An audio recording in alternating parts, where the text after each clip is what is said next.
Hello, I'm Alex Mansfield, the host of Manny Talks Shooting, and welcome to another episode. This is the shooting podcast where I talk to individuals all across the shooting industry. We'll talk competition, self-defense, concealed carry. If you like this content, check out our YouTube channel, Manny Talks Shooting. And without further ado, let's get to this episode. Manny Talks Shooting is proudly presented to you by D2 Custom Guns. Did you know that Phil the Groundhog isn't the only thing Puxatawny, Pennsylvania is famous for? That's right, D2 Custom Guns, the home of Dan Heizenreiter and one of the best, fabulous 2011 builders in the country. So make sure you guys go check him out, D2 Custom, anywhere you can see him on the social media, Facebook, Instagram, go check him out. If you see myself, Patches Reader, anyone with the D2 Custom Guns, make sure you go check him out, and you will thank me later. Now, let's get on to the show. Welcome, everybody. Welcome back to another installment of Manny Talks Shooting, the greenest podcast on the internet because I love green, and it's D2 Custom. So D2CustomGuns.com. Go check them out. Proud presenting of this podcast, D2CustomGuns.com. Get yourself a gun. I think we're at nine months now on a gun because Dan is so busy because he appreciates your business. So that's always good. Now we're going to talk to the man who likes gold and black. Is his only color combo in his whole wardrobe that he can ever have. We're talking Mr. Larry Kouns. How you doing, Larry? Good, buddy. How are you doing? I'm doing pretty good. You can't deny it because everything I see on your social media is gold and black. And Yeah, that wasn't on purpose. It just kind of snowballed and just kept going, and then it I don't know. It's there now. So yeah, but you know, Baltimore Ravens fan too. well, that was a little bit hard for me because from Baltimore, you're not supposed to be wearing anything gold and black. But I shoot on Sunday, so I don't watch football too much anymore. So it's all right. Yeah, it's okay. No one needs to watch football. Hockey is the premier sport now. No one cares about football. Hockey's the best sport. If anyone cares, they can come fight me for it because it is. But anywho, so I don't know. We were talking about something the other day. Oh yeah, you randomly hit me up about hot dog place, and I'm like, all right. I eventually got to get Larry on the show, and I'm like, I waited a couple days, so I was like, I was hoping you were gonna be able to get hot dogs, but alas, Larry lost on that battle. If you know, you know, but most of you don't know, so I'm gonna keep it here. I'm gonna order a shirt. There you go. But Larry, as everybody on this show, I asked as the first question is, who are you and how'd you get into shooting? Well, my name is Larry Kouns. I'm from Glen Burnie, Maryland, right outside of Baltimore. I got into shooting, I guess, 5 years ago. My brothers were in the military, and then one of them was coming back. He was retiring, so they had been taking some rifle classes and some pistol classes at Green Ops in Virginia. And I just did it, bought the rifle and a Springfield XDM just to spend time with those guys and just be involved. Oh, okay. So I mean, that's a good way to bond with your bros. But now, did you grow up in a free home of loving of firearms, or is it? Absolutely not. I didn't shoot a gun till 5 years ago. If I was 45 years old, I like to tell people I know zero about guns. Right, you're a competitor, not a gun guy. Yeah, I'm a competitor. I feel like Colt Trickle from Days of Thunder, where he don't know how to work on the car, he just knows how to drive it. Mm-hmm. That's yeah. I don't. I'm not a very good gunsmith. Hey, neither am I. That's why I have a really good one. Hmm. Or you have guns that you don't have to send back to the gunsmith. Oh, if something happens to my gun, I'm lost. I'm like, thank God I got two. Right, exactly. Yep. So I have heard of Green Ops before. I did hear about that training company. We'll talk a lot. So how'd you get? So you bought an AR. So you started doing these classes, after your brothers. How'd you did you just buy whatever's on the shelf? Is that like, or they tell you to buy what to buy, or So they kind of told me a little bit, but I just went to the store and I bought a Barrett Rec 7 AR, which I didn't know, but apparently that was a pretty good one. My brother said, so I had no idea. And then I seen this tan gun, and it had a threaded barrel, and I was like, "Ooh, that thing is probably really good." And it was the XDM Elite, and I got that, and I was like, I was off to the races. And I think I shot that for a couple months, and then like I said, I don't know anything about guns, so I get on YouTube and I see compensators and slide rackers and mag wells, and so I sent it away to a gunsmith to have all that crap put on there, and then and then by the time you get it back, it's obsolete. I was already three guns farther down the line by then. Right? Yeah, especially at that time, you're Well, this was all after COVID. oh Like yeah. COVID was already like a year into going on by the time I started, and I remember, the prices of ammo, and just, I just thought that's how much it was until my brothers were like, "No, you picked like the worst time to get into into guns." Right? Yeah. And then I started listening to like podcasts and stuff like that, and people were like, "This is like I was listening to one. It was like the January or February, right before COVID kicked off, and people were talking about going to world shoots and this and that, and complaining about, oh, I'm paying 6 cents a round for ammo, and I was like, man, you don't know what's about the, what's coming down the pipe. You're not going anywhere. Yeah. Oh yeah. Or primers for $15 a thousand, and it's like, where are those days? Yeah, Long gone. yeah, I missed all those. I didn't get any of that good stuff. Yeah, neither did I. All the ammo dried up when I got into this. It was like, oh, it's terrible, but it's okay. So you wised up and got rid of the XDM. Now let me guess. Did you actually get Nope. rid of it, or do you still have it? I tried to pawn it off on a buddy of mine, but he but even he was he's not a gun guy either. But even he didn't fall for it, so it's still around. Is it in I like the keep bottom saying of I'm the gonna. safe? I keep saying I'm gonna take it out and go hurt somebody's feelings with it because I only got two mags with it. So God, yeah, that'd be funny. That you'd still hurt people's feelings with that thing. yeah, Doesn't fit your color scheme though. I it mean, does. It does not. coyote tan does not go with With a gold. red thread on barrel, whatever you call it, barrel Oh, protector, thread protector. yep. But it's all good. So after the XDM, well, so okay, let me back up. So you took these classes. How did you find USPSA or competition shooting after that? Well, Green Ops, like part of their five pillars, is one of them is competition. And I didn't know anything. I had zero idea about competition. And they're like, just go get on a squad. I didn't know what a squad was. So then I think my brother had went to one at Quantico. Um, and, and I think we started from there. I know my first match I went to was like an outlaw steel challenge match, but like the steel was like the size of like stop signs. They were huge. And I remember I did pretty good at that. I think I might have actually won, but it was like from the low ready, and like I say, they were just gigantic. And then so like 2 weeks later, I went to an actual steel challenge, and I was like, well, wait a minute, what's going on here? Because I wasn't hitting anything because they were so small. Right? Yeah, yeah. They were so small you couldn't I do thought anything. like 2 weeks before, I thought I was a natural. I was like, oh, I found this something I'm good at, and then it was like, oh, maybe not. Hmm. Right. So you found these steel matches. How long did you shoot those until you moved on to something else? So a couple months, and then I don't know. Somehow I found this club. It's at about an hour from my house. It's Bridgeville, Delaware, and they ran IDPA every Wednesday and every first and third Saturday for $5. And it's some retired guys, but they always had a match. They never canceled, and I was like, as soon as I went there and I found out that you could shoot, and like half an hour later you can find out. If you beat if you know what where you were where the finish was, and okay, I've only been doing this a couple weeks and I'm already beating these people. As soon as I found out they kept score, I was hooked. Hmm. So like I would find reasons. I'd volunteer to climb the Bay Bridge at Tuesday night for work, so I would be off Wednesday so I could go shoot these matches. And I did that for a couple months, and then I was like, because I live in the country now, I was like, there's got to be like a shooting range around here that I just don't know about. Hmm. And lo and behold, there was a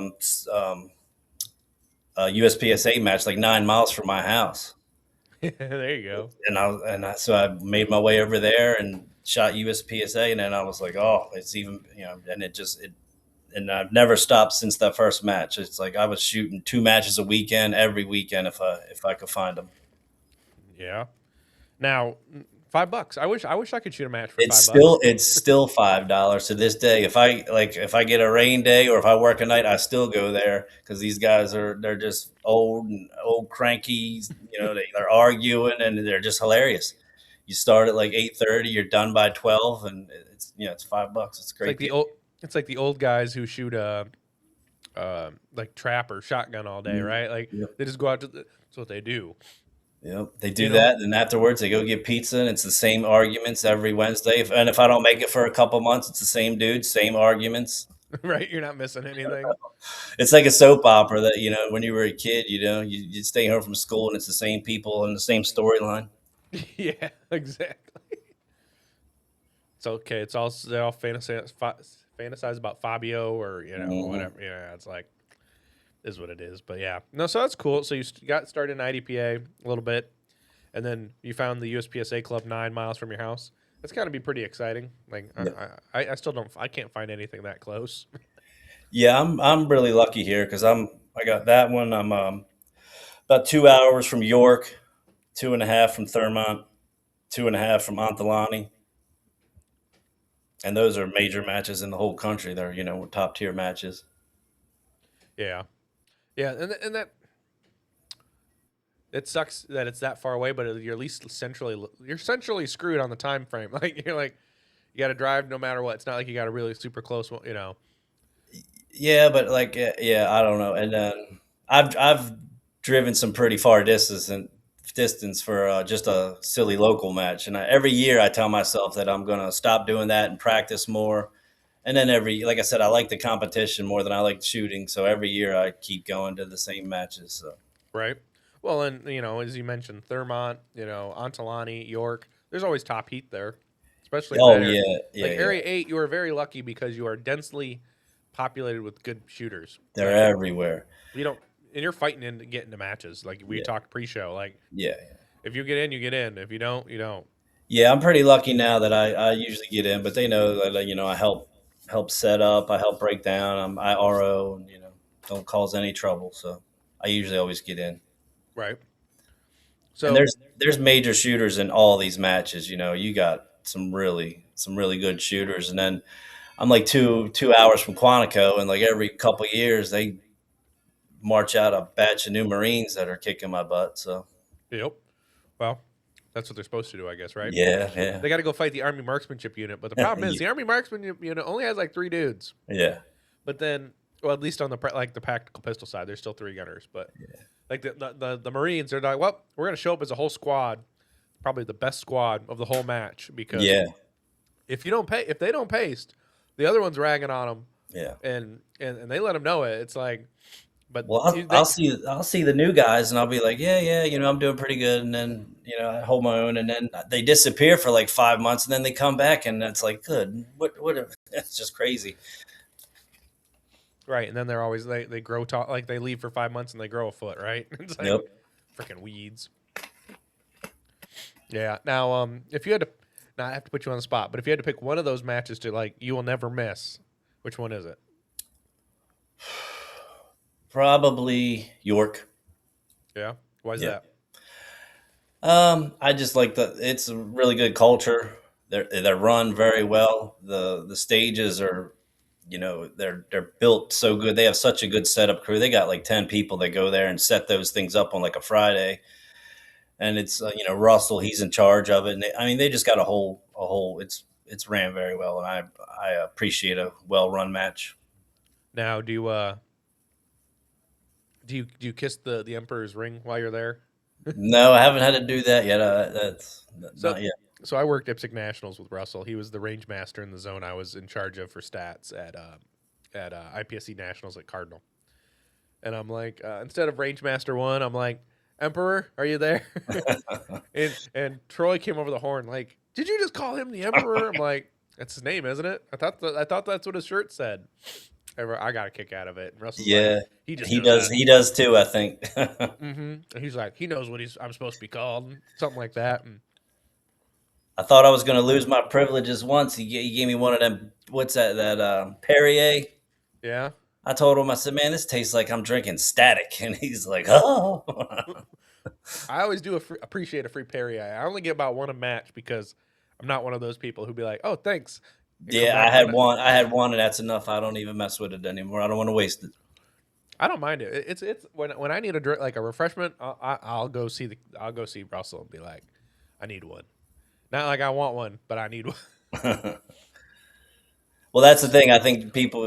I always one of my mottos is just because it's free doesn't mean you should take it. Exactly. Well, yeah, and I grew up as when I grew up, my mom would beat my ass like, "You wasted that. You better not be wasting that shit." Right? Yeah, it's you take it. Well, my dad was also saying, "Well, you took it and put it on your plate. You better be finishing that goddamn thing." Yeah, so I was like, "Yeah, oh man, why did I do that?" Anywho, so you picked York. That's not bad. I think Russ will be happy with you. You will be allowed to shoot Area 8. Um, you might get to shoot the squad you want to shoot. I don't know. That's it. Back at Antalani this year, so or Yeah. in 2026. I say this year because the shooting season is over, but by the time this comes out, it will be January. So I'm not wrong. Yeah. But in the current present tense, guys, it is still the end of December. I'm shooting my first. I'm shooting what Saturday? It'll be January 3rd, Anne Arundel. I I don't have another match until the end of January. If I even shoot it, it's an indoor local match I just shot the other day. So yeah, like yesterday. Yeah, But I shot last week. I've been shooting at with Double Tap Shooting Academy up in Warminster, Pennsylvania. Those guys, they do a pretty good match. They're doing some fun stuff. yeah, I like just shooting through the winter just to stay, you know, not super rusty. I found like the first season I did that, it helped. Yeah, that one. Yeah, I find myself going farther and farther in the winter. Like the guys in jerseys, they shoot all year round Mm-hmm. as long as it's not terrible. But you got to go to Jersey, and No one wants to go to Jersey. You gotta have like 10 round magazines, and it it's sucks. 10 round mags, and the tolls will get you. Oh, bruh, I even make it all the way up to Staten Island to Frank Rizzi's match every now and then. that's some dedication. That's a drive. Well, they all think I'm crazy for driving it, but the turnpike's nice. It's plenty of places to stop. The only thing is, like the toll to get on a Staten Island is $20 to get on Oof. and to get off, and you're only on it for you're only on the island for a mile.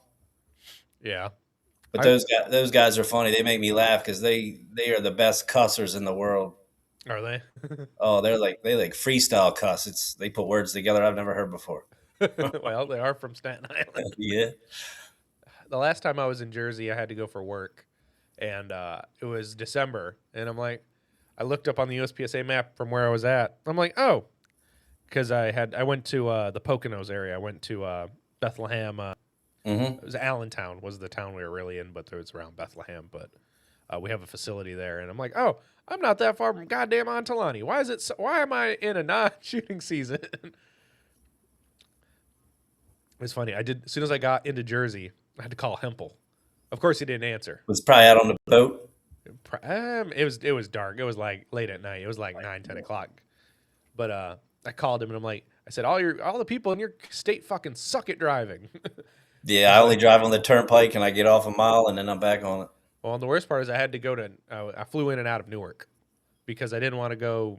I couldn't fly. I couldn't get a direct flight from Detroit to Philly.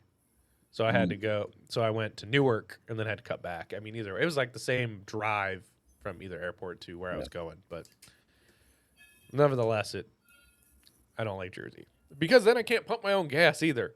Yeah, so like I almost ran out of gas coming back from one of those matches one time because I wouldn't stop in Jersey because I didn't know the etiquette of them pumping gas. Do I tip them? Do I get out? What do I do? So I like just trying to make it back to Delaware and I barely made it, but Right? You trickled in on fumes. yeah.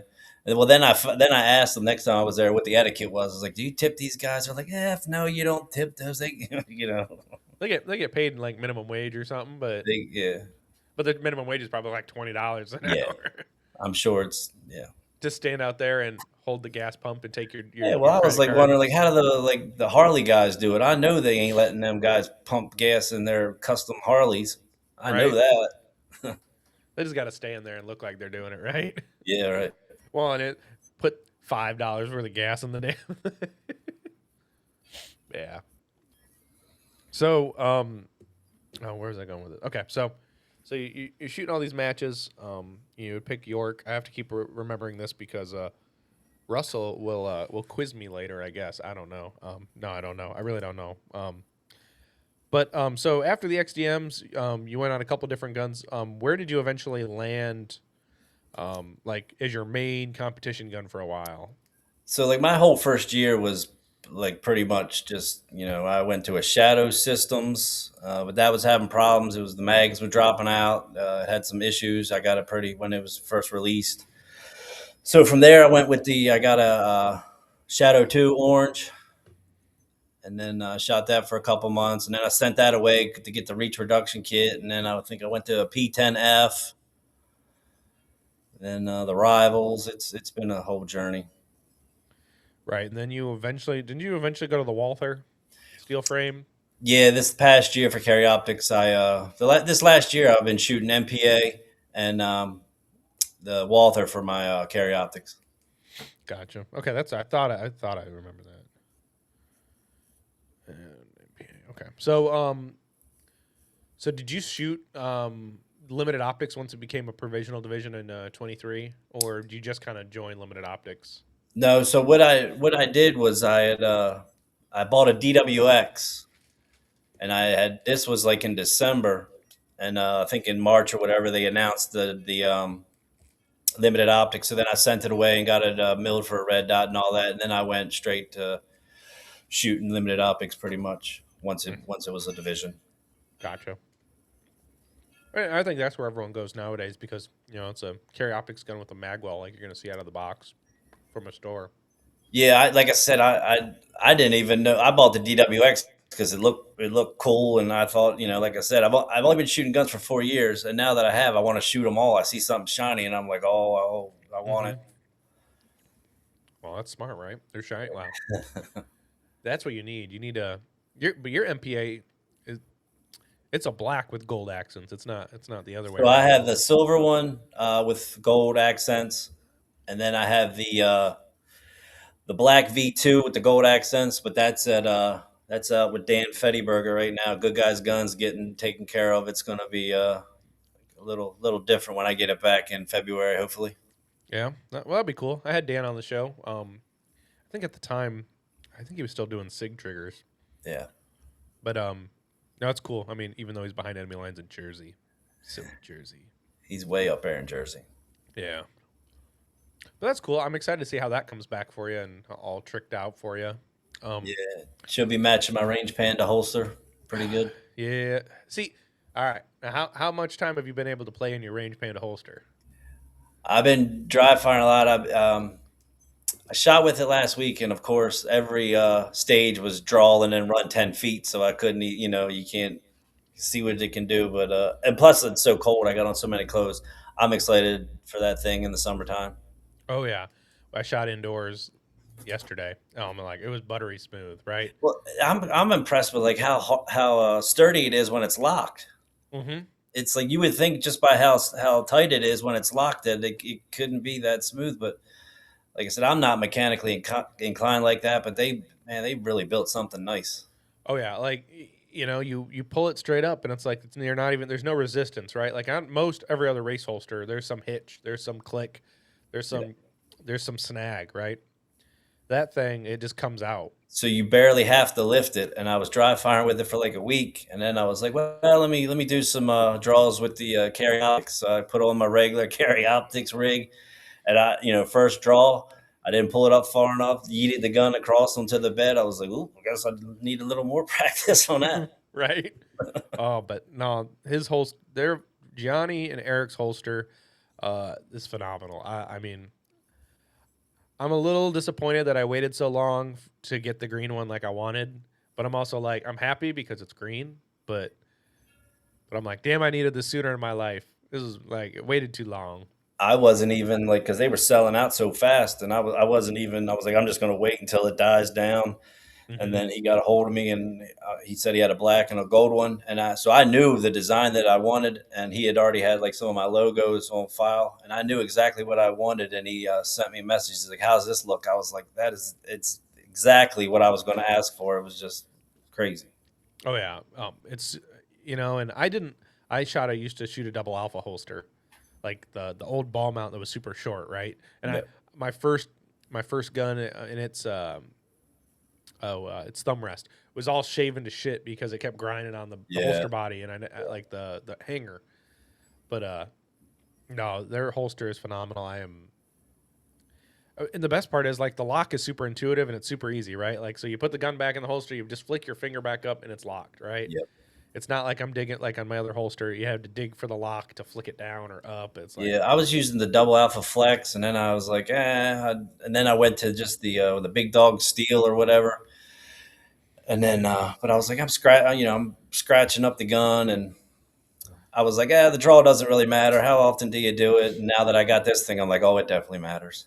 oh yeah, and it's just cool to flex on everybody on the range. Yeah, well, and my other thing too is like you got a race gun, and then you're gonna cover it up in one of them big holsters. I was like, I want to have every advantage I can and see what I can get away with.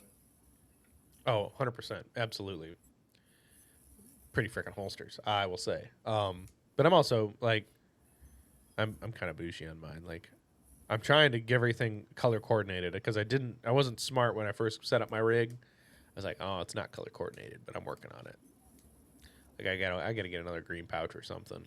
Now, are you using those heading pouches for your MPA, like the all Um, magnetic ones? no, so I got the gold double alpha X-ray pouches.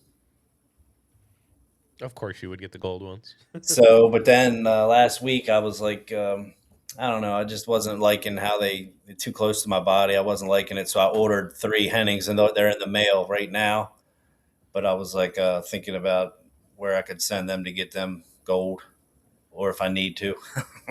Right. I don't Well, want to be too gaudy. you never know. You might. Nah, you can't go too gaudy. I don't think so. I don't think so either. I mean, you're the one paying for it. It's one of those things. It's like it doesn't matter. What everyone else thinks doesn't matter. Nope. Only what you matter. That's what I tell my wife all the time. Like it's no big deal. Like if you like it, do it. Like she'll be like, should I get this? I'm like, I don't freaking care. If you want it, go right ahead. But so we'll dive back a little bit in the timeline. So like I said, you started in 2020. And started shooting matches. When did you shoot your first major match? So I think I started actually, and I wrote it down because I knew I was going to forget. I think I started in 2021 in May. I don't think I shot a match till that July. So I think I shot my first major match in that October, which was the Virginia State match, which I got DQ'd in. So that was my first major. All right, so you got to tell me now. You brought it up. So first major. So explain it, right? What's like? How was the stage like, and It why? was so I was shooting. So my brother sold me a CZ P01. Um, so I was shooting this, and I guess you know now that CZs have that like the short throat and the barrel. A lot of people get them reamed out. Well, I didn't Right. know anything about that. So I had it jammed up on me, and I couldn't get the bullet out. So I had to have like I'm waiting there my 2 minutes or whatever it is until you say I give up, or whatever. So then they had somebody come over clear it for me, and so then a couple stages later it happened again. So I'm just like squeezing the trigger like down the range trying to get the bullet out, and then I like shot it too close to within the 10 feet of me, and I don't even know if it was just inexperience, and so it was a learning experience, I guess. Yeah. And it was probably a mix of an ammo and a gun combination kind of Yeah, thing, and yeah. yeah. So you live and you learn. Not one of the worst ways to DQ, I guess. Right? You didn't muzzle nobody or anything. Yeah, it wasn't unsafe or break the 180 or drop the gun. Just almost shot my foot, but Right. But yeah. So okay. So you DQ. And then you shoot you keep shooting, right? Because a lot of yep. people, if you DQ, like they'll quit, like they just absolutely Yeah, I quit. had some really good guys from like I was shooting with the Green Ops crew and they were really they didn't let me live it down, but they didn't make me feel like total crap either. So and I helped and I stayed and helped the reset, so that earned some points with them. Right? Yeah, and it always definitely helps when you get to reset and you stick with them and Yeah, you're not abandoning them. yeah.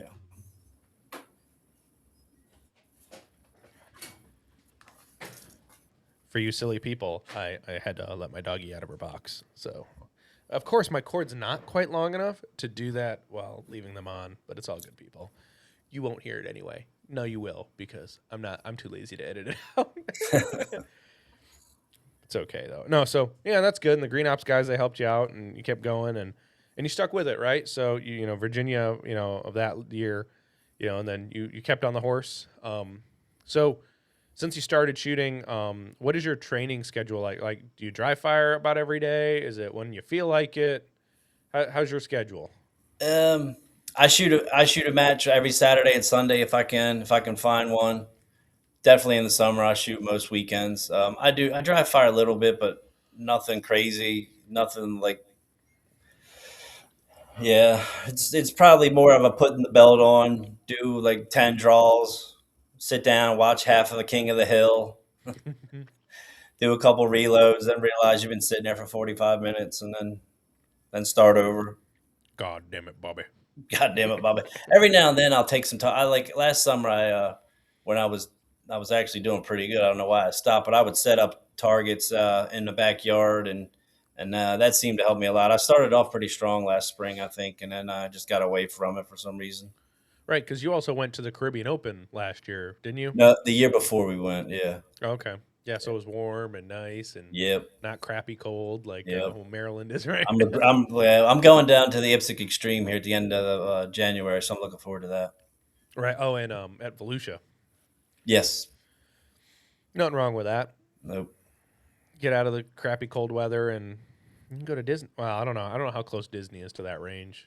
I think I'm flying into Orlando, so it can't be that far. Right. Yeah. I was going to do the Caribbean Open again, but I was like, it rains there, and I was like, do I really want to spend the money, go there and get rained on for 2 days? If I'm going to spend that money, and I might as well go to Mexico and just if it rains at the pool bar, nobody cares. But Right. yeah, Well, yeah, and I agree. Like that's on. You went there. It was an absolute muck fest. No matter when you have it, like it's a swamp.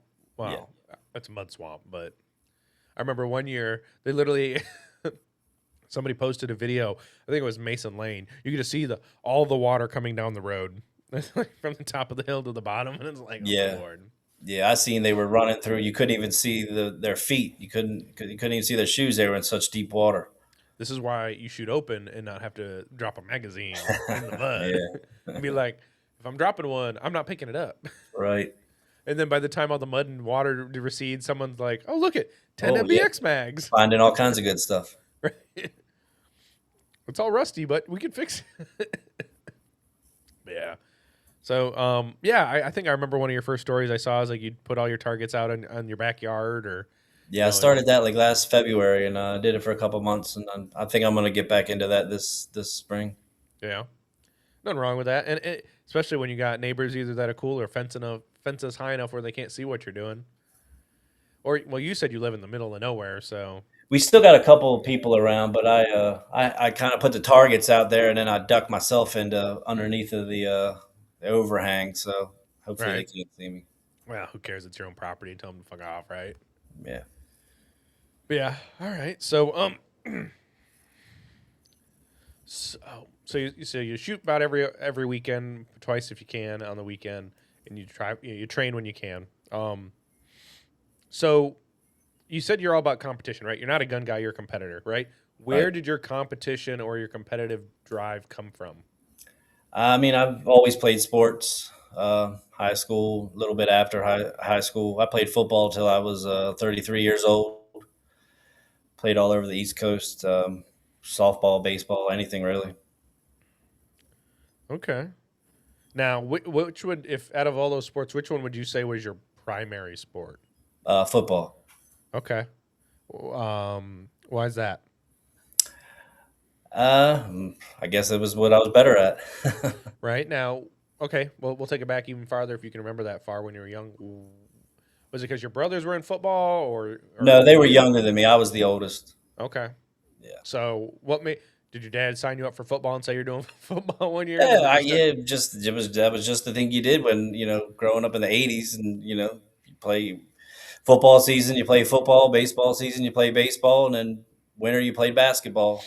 yeah? What, you didn't get to pick dandelions in the outfield? Darn No, not too much. it. No, no. So okay. So what was your primary? What position did you play in football? Safety.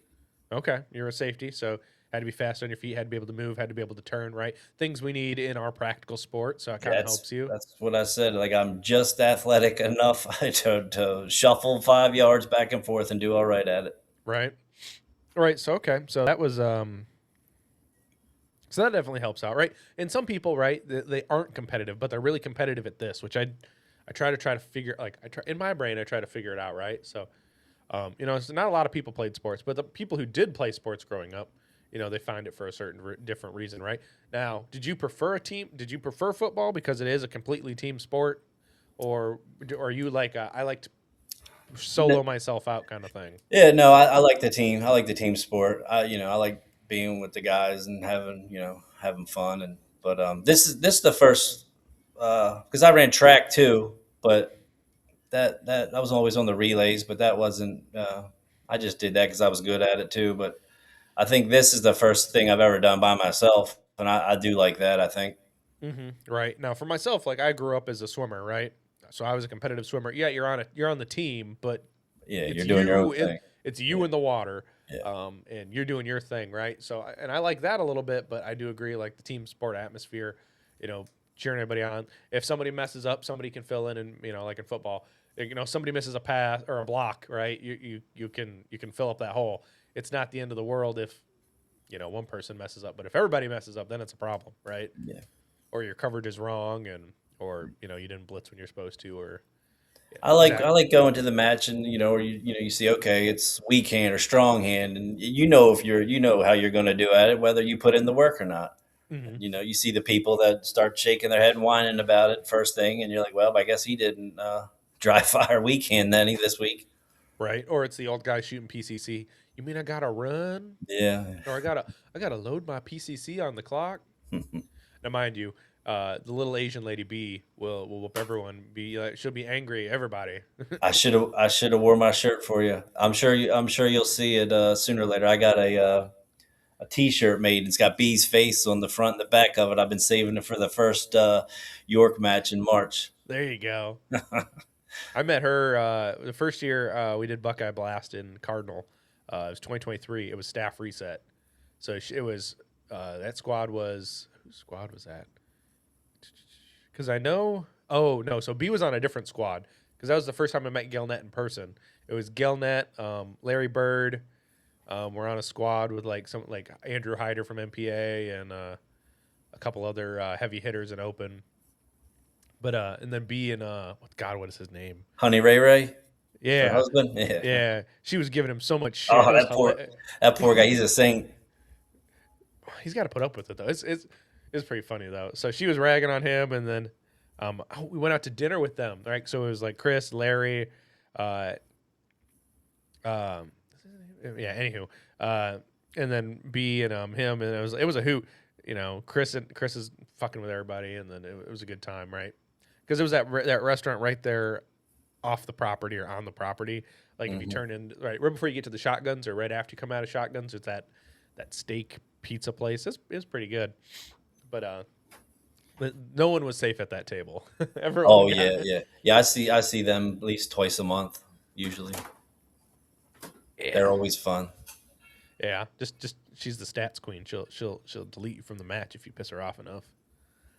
Like, oh, you DQ. No classifier scored for you. She's got a pretty good sense of humor, so I'm hoping she likes this T-shirt. Well, then she's gonna have to get one of your face on it. Uh, well, it's her giving somebody the middle finger, so it's pretty funny. Even better, right? I mean, at 4'9", right? Yeah, right. But yeah, no, and that's the best thing I love about the sport. You meet a bunch of awesome and cool people, and it just works out for you, right? Like you meet a bunch of people, uh, and it's the coolest thing, right? Yeah, well, you find out. I mean, you find out who you want to spend your Saturday or your Sunday with, and you find out, okay, well, I'm staying away from this person. I'm not spending 4 hours of my Sunday with him whining or whatever. So you figure out who you want to squad with and who you enjoy. Yeah, real quick. You figure that out real quick because you don't want to, and then you don't want to be stuck with those people, right? Like I'll shoot a local match, and I'm sometimes since I help coordinate the match, I'm not lucky all the time about who I get to shoot with. because sometimes you just got to fill in where you got to fill in and be like, well, I got to run the squad of new shooters today. Yeah. That was challenging. So I Yeah. didn't know anybody on my squad other than like one person. And I'm like, okay, this is not going to be an okay day because I'm the best shooter on the squad. So I'm setting the pace for everybody. And I felt like I had to run the tablet and the timer the whole time. Like I couldn't get a break and it sucked. I mean, then Yeah. by the end of the day, those people were all awesome. And like they were able to take the timer and the tablet. I'm like, okay, good. I don't Yeah. have to freak out anymore. Yeah, we had a charity match for some law enforcement like a couple months ago in New Jersey, and I was like running the squad with two other buddies of mine. But I just went first every stage. That way, I was because they were brand new; they had never seen any. They had no idea. So I was like, "This is how you do it. Just do what I do. Follow me." And it's 10 rounds. So you go here, you shoot 8 rounds. You go here, you shoot 8 rounds. So, but they were all super nice and super helpful, and it was worked out good. Yeah, and that's a nice thing is when people are able to like they just fill in, they want to do what they can. So I think we talked about this pre-show, but last year, if I'm not mistaken, you shot every nationals possible, right? Carry Yep. optics, race gun, and IPSC. Yes. Now, which match did you prefer the most? Carry optics. Yeah. So like I had like I don't know. I guess I had started off pretty good last year. I did really well at Area 8, and then shooting LO, the MPA, and then like 2 weeks later, I picked up my Walther, and I did pretty good at CO Nats. And then IPSC was a last minute thing. I wasn't going to do it, but then there were some spots left, and so I got in, and I just went and shot my LO gun, and that was pretty fun. But I enjoyed CO Nats. Thank you for checking out another episode of Manny Talks Shooting. I greatly appreciate it. And if you could do me a favor, please go patronize our partners when you are available. We have always, as the title sponsor, D2 Custom Guns. We've got Outdoor Dynamics, Make Stuff Better, 2 Alpha Apparel, Range Panda, Laugh and Load, Hunter's HD Gold, and Southern Bobby Q. Now, thank you. Let's get on with this episode. Okay, what made you enjoy that one the most out of the three? So I got on a squad with like everybody I know from local matches was on the squad. Sam Callahan and a couple other buddies, and it was just a good time. And I don't wasn't really any pressure because I had the built-in excuse already that I just picked up the gun 2 weeks ago, so it is what it is. But I ended up doing all right with it. Well, good. All right. Okay. So that's a fair reason, and especially when there's low pressure. You're not having to pressure yourself to perform or anything. It definitely helps out. So, do you prefer AM, PM, AM, or PM, AM, PM? So I usually shoot AM, PM, AM because I get up so early. And if I sit around till 12 o'clock, by 12 o'clock, I'm ready to shut it down for the day. Right. But so if you only have to expose yourself to that once, it's not as bad for you. yeah, well, but so like when we went to race gun in Utah, the sun, I was like, man, if I can avoid it at all, I'll never shoot AM, PM, AM there. I'll try to get to afternoon. It was pretty bad for me. I know everybody had to deal with it. They just dealt with it a lot better than I did. It was something I'd never experienced before. Right. Yeah. Okay. So that makes sense. Yeah. The Utah sun sucks. So you shot IPSC Nationals on a whim, right? Yeah. And, you shot with a squad of nobody I knew other than two people, Lena and Jaleese. Never heard of anybody else on that before. Well, now look who else came out of that squad. Dave Tatoyan, he won Delmarva last year, and I think he won the whole match overall. And he's a relative. He's who I shoot with up in Double Tap Shooting Academy. And then who else was on there? The real tall guy with the tattoos, Stewart, Alistar. Yeah. Yep. He was on that squad. And then Jory Anderson, he's a stud. Where'd it go? IPSC, not World Shoot. Oh God, where'd it go? Oh, there we go. IPSC Nationals. Now I gotta find Larry. You guys were like squad 210 there. Do I want to say 310? Maybe 310. Did you know there's a way to look up squads in? I was just wondering. I was like, how the hell is he looking at this? Because I always try to do that. Because after I leave the match, I'm like, what was that guy's name that we shot with for 3 days, and I don't remember his name. Right. So this is the way to do it. You will You type in squad, like in practice or competitor. It, you can find a way to like you can edit someone's score and find out what squad they're on, or you can just type in squad, all one word, and then the number of the squad, right? So you kind of have to guess a little bit, Right. but it lets you then see the whole squad and how everybody placed within the squad. It'll keep you in order, but it also puts you in like match finish too. So Yeah, Jaleese was in our squad. yep, there we go. Oh, you're on 211. I remember that now. 211, right? So yeah, Stuart Alistar, Jory Anderson, Dave, the guy you said I can't say his name. Then you, Josh Morgan, Jeremy Boone, Jaleese, Lena, Adam, Real, Tom Bick, Kelsey Lund, and Kent Nordstrom. That was your squad. Yep. You had a 12-man squad, like the only 12-man squad, because I done fucked up. I put Jaleese on the super squad for single stack, and she's like, which one? She didn't check them. She didn't check like that practice score like tab until like 2 weeks before the match. After like, dude, I moved you like months ago. Put you on the single stack super squad. Yeah. So And yeah, then they she's had like, I want to shoot with my friends. I'm like, all right, I'll do it. they had the camera crew. It's funny because my friend of mine was like, "Oh, I seen you on TV or whatever on Lena's video," and they're interviewing her, and it's like 100 yards behind. It's me coming out of the spotter pot, tucking my pants. I was, I don't know. Oh, I was sitting in I was in the video too. My buddy sent me like, is that you in Lena's video? I'm like, I'm looking at a tablet with Russell. Like Yeah, we're just sitting in the background on the golf cart. I'm like, big time. yeah, I'm just like, oh, look at me. I guess I was on the video. But I did talk to her camera guy. God, what's his name? God, Chad. Mm. But he's not a Chad. It's kind of funny, right?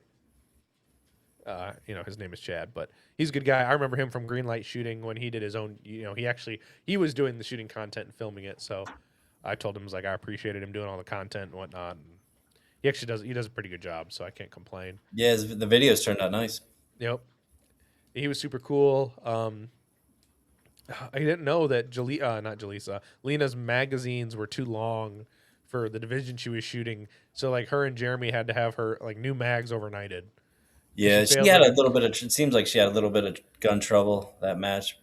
Yeah. Well, and that was her first match, I think, officially or unofficially, like on her own kind of thing. Yeah, So it definitely yeah. Like I don't know the ins and outs of all that stuff. I haven't been doing it long enough to. Like I didn't know she was shooting a family gun. yeah, oh, a Hayes custom gun. Yeah. Well, then so then like I don't know, like 3 days ago I found them on YouTube, and I'm watching them build these guns, and I'm like, oh man, they're the real deal. Right? Yeah. Yeah, and then her grandfather, God, what is his last name? I can't remember. He was a big revolver builder back in the day. Yeah, But and this is about, I love it when you meet people, in these in the sport, and you talk to them, like you see them online, it's like, oh, and then you just get to talk to them in person. It's cool. Like I can't remember who I was talking to. Now my brain's blanking. It's because I've also been up for all day, and I'm just like, meh. Brain eventually stops working at some point. But I didn't drink any coffee today. But that's beside the point. But you meet these people, and then you talk to them, and then they're like just normal people, right? Like, yeah, yeah. I think the first time I ever met Max Michelle, he was not a happy camper. He came to our stage. The CRO ran them. He comes in on this target, and mind you, this target is maybe 4 or 5 yards from you, like as you're entering on the position. And he's arguing for a perfect double. We could not find any evidence of another projectile, right? And it could have been feasibly possible to perfect double this target, depending on how you engaged it. But so he calls a good shot, and he's arguing it. I look at it, the CRO looks at it, I look at it, the range master gets called, and we're like, yep, we can't call any evidence of it existing, right? So he gets a mic, and he was pissed, and I'm like, hey Max, I still need you to hit the button. And he's like, I'm like, Yeah. So then I came back to the range master, who was still in the main. He hit the button. It's like, all right, cool, we're moving on. Yeah. But he was super cool before that because he was the first shooter on our stage, and then of course it held our squad up, or that stage up. But still super cool to meet him. Yeah, I just seen some of those guys like watching YouTube. You see like some of their old shooting videos, Mm-hmm. and like I seen one of Nils. I was like, I only know Nils from like the last 3 years where I've seen him, and I was like, man, he used to be a lot bigger. He's Yeah, got himself into some shape. yeah, and he said, yeah, he hated to be a beanpole now. He was a little bit bigger back in the day. Yeah. Well, and have you ever watched the YouTube series Hot Shots? It's Yeah, on no, I YouTube. never. No, I know what you're So talking about, but I never seen it. yeah, so if you go back, you watch it. It's Max. Like there's a season.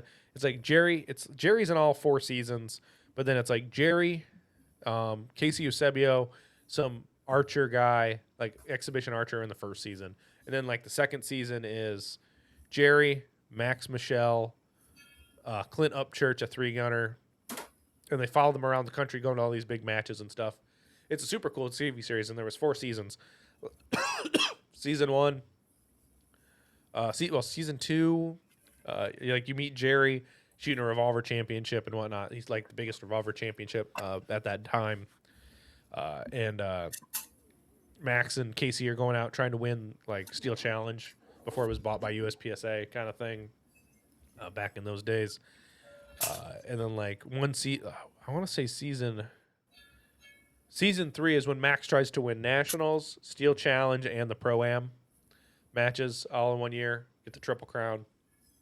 And then season four is about Max winning World Shoot. And so it's pretty cool. And you can see back in the day, 2012 to 2014 time frame, kind of interesting. Everyone was shooting open back then, or production. Excuse me. But definitely a cool thing in the past, right? And you just see the bad videoing. Like it's not that it was bad video, but like you can see for the time, like I've got a super freaking awesome nice camera on my cell phone nowadays compared to like the big old cameras. Well, I they had just see back all in the those day. open guns they were shooting with the giant scopes on them. I was like, good Lord. Yeah, exactly. Yeah, and then like now that's old tech, but back in the day that was All cutting hot edge. shit. Yeah. Hot shit, and that thing was massive. So I want to punch back a little bit to Ipsic Nats. What do you think of the match as a whole? Like, I mean, you shoot 24 stages over 3 days. I mean, I had such a hard time at that match that it's hard for me to give an honest, fair opinion because I did so poorly. I'm sure if I would have did better, I would have a different opinion. But Well, I and thought you're also. Go ahead. Sorry. I thought the match was fine. Everything ran great. Utah was nice. It just I wasn't prepared for it, and I let my day one just go and snowball and just get worse and worse. It was a little. It was the worst major I've ever shot.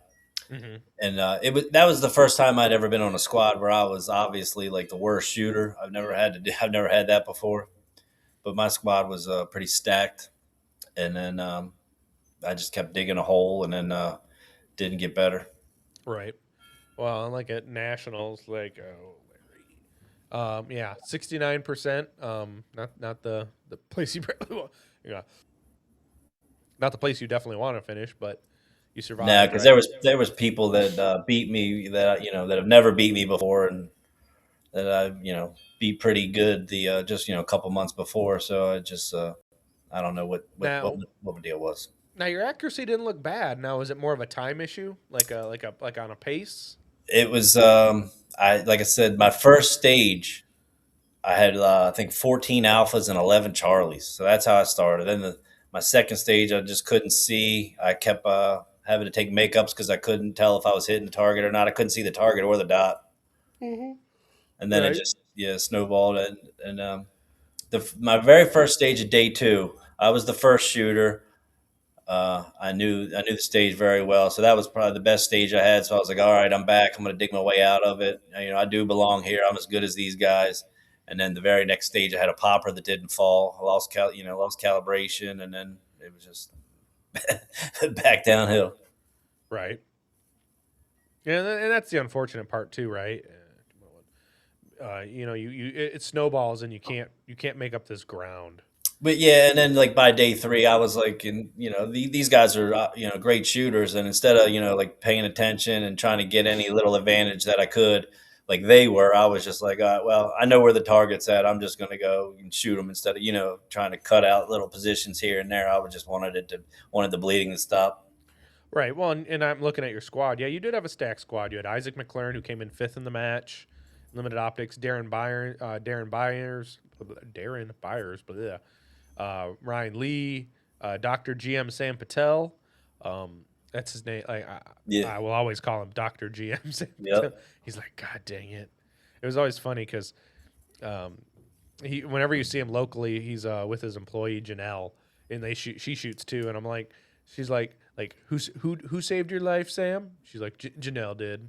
You know, he's a doctor and he owns part of this hospital, and he's like, yeah, and I'm like, every time he vapes, I'm like, is that what the doctor ordered? He's like, is, even that doctors have bad habits. is that medicinal? Yeah, yeah, and he's like, it's always a good time. I love seeing Sam on the range. And he shot with my buddy Andy Chen. He's now at Phoenix, but he actually came from Michigan, moved to Houston, and then now he's in Phoenix. Yeah, Sam's shooting the IPSC extreme, so I'm looking forward to seeing how I stack up. Yeah, and Sam's good. He represented the senior production optics team at the World Shoot with a couple different guys, so that was Yeah. kind of cool to see. Yeah. That's my goal, is to try to get on the senior team for the next one. Right. So, is your plan to shoot whatever the new division is, like the limited Optics. optics? I'm shooting optics next month. Yeah. So I don't know this. Is optics that's limited optics for there's no real restrictions other, it's pretty much limited optics. It's limited optics, as far as I know. Limited optics, but the belt is all the same as production optics. Everything's behind the hip bone. Okay, so you're gonna have to move some mags then. Yeah, I did it. I mean, hopefully they're far enough. That was one thing about IPSC Nationals. It seemed like, this stage your belt was fine. 2 stages later, they're telling you, no, you got to twist this, move that, and Well, and that was the problem with some of the Canadians. Like the U.S. guys are like it like now this is where it helps being a fat fuck, right? I'll say yeah, that, yeah, like because it's not off your belt, it's off your torso. So if yeah. you got a love handle on the side, Well, that's for the distance, but like in the front, they seem to like have oh yeah, problem with. It's got to be behind your hip bones, and where's your hip bones, and I thought I know it would be very tough to do, but I thought they somehow need to check everybody on the first stage, make sure you're good there. That way, because there was people, it's they're on deck, it's their time to shoot, and the people will come over and tell them that their belt is out of line, and so then they're twisting, and it's I right. didn't like that. Well, and here's what I would say too on this. How about we find that we know everyone's center line, right? Your nose is the center line of your body. Measure, like draw a line all the way down to their belt and do 6 inches out from each side. Like you have a Yeah, 12-inch span, nothing can be in for those divisions. yeah, Call it a day, right? And that's my opinion because, yeah, is someone who's bigger going to have more stuff to be able to put in the front? Yeah, but they're also way chunkier and they've got to figure yeah. it They're out, not right? going to find their hip bones. Somebody was one RO was.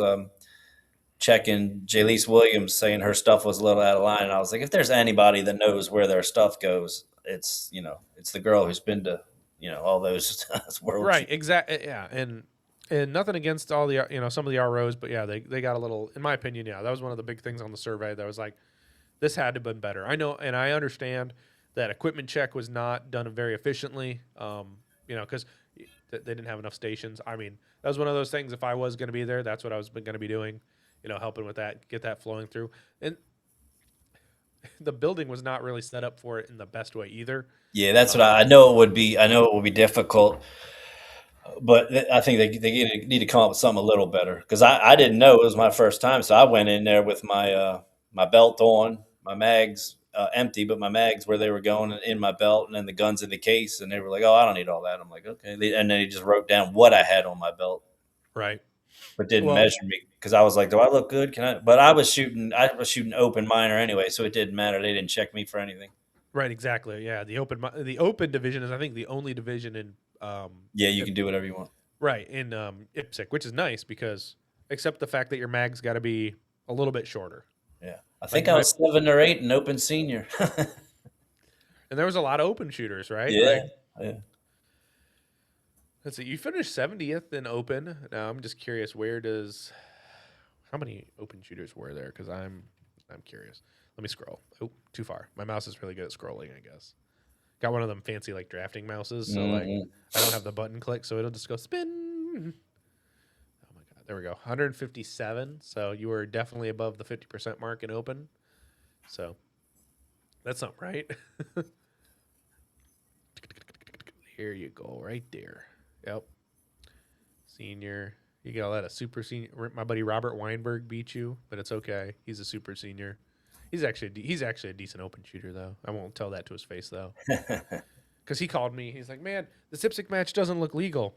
Now it was one of those things because there's that one stage where you started. It was in the dirt bays, and you started outside the shooting area on that one little spot because it was. And they're like, "Oh, you can't do that." And then he's like, he had to message me later. I'm like, "All right, well," I asked him, I'm like, "Well, find it in the IPSC rulebook and show me because I want to know. If it's not right, I want to make sure it's legal, right?" And after we've had Troy look at the stages and IPSC looked at the stages, he's like, "Well, I'm gonna have to eat crow on this one. It's not that it's against the rules. It's just that we don't do it. Yeah. It's like a culture thing, right? Like it's like we just don't do it." I'm like, okay. Yeah. Those But little it's not poppers were, yeah. those plates were nasty, right? They were eating people's lunch. I watched. Yeah, they were some rough ones. But just think about it. Jaleese have to shoot that with a single stack gun, and Yeah. hopefully you don't need to throw an extra reload. Like on the strong hand only stage, I don't know, it was like 15 rounds, and I had 23 in the gun. I didn't even plan to reload because I was like, I'm really good at this. I'm really good at strong hand only. I was like, I'll have no problem with this. And by the time they were just taking me to school, and I ended up miking the last one because I ran out of bullets, and I went to reload, and I was like, well, there's no point in doing it now. Right. At this point, it's not worth it. Exactly. No. So after you shot all these matches, what are we looking at for? What's your schedule looking like for 2026? So the Mid Atlantic in Antalani. Then the Staten Island Championship, I usually do that up Frank Rizzi's match. That's a pretty good little thing they got going on up there. They got right on Staten Island. They got two clubs that are a mile away from each other, so they shoot half the match at one, half the match at the other, and then they have block off the streets with illegal flaggers, and then switch ranges, and then you finish the match. And then I'm doing Buckeye, probably Area 8, and then hopefully the 3 nationals if I can get in. Yeah. So you got a pretty stacked schedule. I'm excited for you for that one. Yeah. You get to do what you got to do. Shoot a bunch of matches. I'm taking a lighter year, and I'll be excited about that. A little less time gone from home, right? So that's my thing. I'm glad for that. So, what was it? I was gonna say something, and then I kind of brain farted, but I know it's somewhere in there. Oh wow. It really left my brain. I couldn't even stumble. I couldn't even stumble back into it. Oh my lord! But my buddy Robert Wyatt. Your line is usually, but it's okay though. But it's okay though. Yeah. Because there's no dead air here. There's no dead air. My buddy Robert Wyatt will always say dead air is bad air, and I agree. Sometimes I just keep rambling for no fucking point, but it's all good. So, full steam ahead. Pretty much, other than Carry Optics Nationals, are you shooting limited optics the whole season? Yeah. That was my goal, and I'm sure I'll be getting the gun back here in another month or so, and I'll be excited for that. And I'm only going to Carry Optics because I think it'll be easier to get into because it's farther away. I think there'll be some spots here locally that some clubs won't use the spot, so I think I'll get one, and then I'll just go and see what I can do. Within that month that it's in between race gun and factory. See what happens. Right. Just be able to see what you can do and have a good time. I like that the Nationals are later in the season. IPSC Nationals being in Pittsburgh this year in October. Yeah, that's going to be that match is going to be crazy because Area 8 was there last year and it was the best match of the year. Well, and he's going to have his boat. I was talking to Ron Kiesel and Joe and Joseph. Oh God, I don't even want to try to pronounce their last name. But the guy who drives around the big old, almost like a Humvee kind of. Yeah. Big old side by side or Razor. I don't even know. It's freaking massive. Yeah, that deck they built last year, that little house, that thing was crazy. That thing was so sturdy. I was like, this thing would, pass inspection for a house. Yeah, and it is pretty cool. And I think I asked Ron and maybe Joe that I asked him if it's permanent there, and I guess it is. And they have the wall; they can pull out walls and change the wall. They said they could change that. Yeah, I just feel bad for everyone with bad knees having to shoot underneath it all the time. Yeah, that one was one of my last ones, and that one was a little rough. Yeah. Yeah. Well, did you shoot it? I'm assuming you shot it in 2 days, didn't you? Yeah, because I was talking to Caleb from Masterpiece Arms, and he said he was doing it in 1 day. I was like, good luck with that, because I shot it the year before and I was wiped. It was hot, and that was a super hot weekend. Like Yeah, I don't but know how I people don't know. did It's it. like the coal. I feel like you're in a coal mine or something with that rock and the sun beating down on you and them climbing them hills. Yeah. Well, and the bridge was not the bridge, but the floating dock was cool. That was my first stage. Yeah, Yeah. So it's like, well, I guess we're gonna see how well we're shooting on a wobbly bridge. that was my first stage. I had a mic on the second target, and I was like, well, oh my god. I was like, I guess this is how the day's going to go. But I ended up doing very well at that match. I think I was like 14th in limited optics, There you go. and like Yeah. beat some real names. So that was a fun one. Yeah, and that's always good too, right? You get the confidence, and you get it. It becomes more like people to do certain things, right? So that's always the benefit of it. Yeah. But I know Ron's gonna make some cool props. I know they do their sliding swingers and sliding bobbers. So I bet they'll do some cool things for IPSC Nationals. There was talks of me going and working it. I'm still kind of in the fence because it is such later in the season. It's kind of nice. Yeah. It's in October. I don't know how Pittsburgh is in October though. Like, I wouldn't think it's that. I wouldn't think it's that bad. so it'd just It's be not. a It's not too little. far from Baltimore, so I wouldn't think it's too crazy. Yeah, it's little bit cooler, but not freeze your dick off. Yeah, I would say in the 60s. Oh yeah, so I can wear shorts. I mean, you know what I mean? Like living in Michigan, like if it's still 40 degrees out, I can wear shorts Absolutely. because I mean we're weird. We will wear hoodies and shorts, but I'm so comfortable wearing like I've got those 2 Alpha Apparel Sun jerseys that are like the long sleeve with a hood. I always wear Right. those all the time. Like Yeah. summertime, wintertime, spring, even inside like shooting an indoor match, I do it because I don't like the sun on me. I don't want to get burnt, so I'd I rather be a s- little warm. yeah. I started wearing the arm sleeves, just in a t-shirt and the arm sleeves are my jerseys. But then I started wearing the sun shirts, and I was like, this is kind of nice. Though I just don't Mhm. like the sleeves how they're loose at the bottom. So I started wearing like a sweatband to hold them. You know what I mean, to keep it tight so it doesn't flop all around. Right. Excuse me. But yeah, I like them.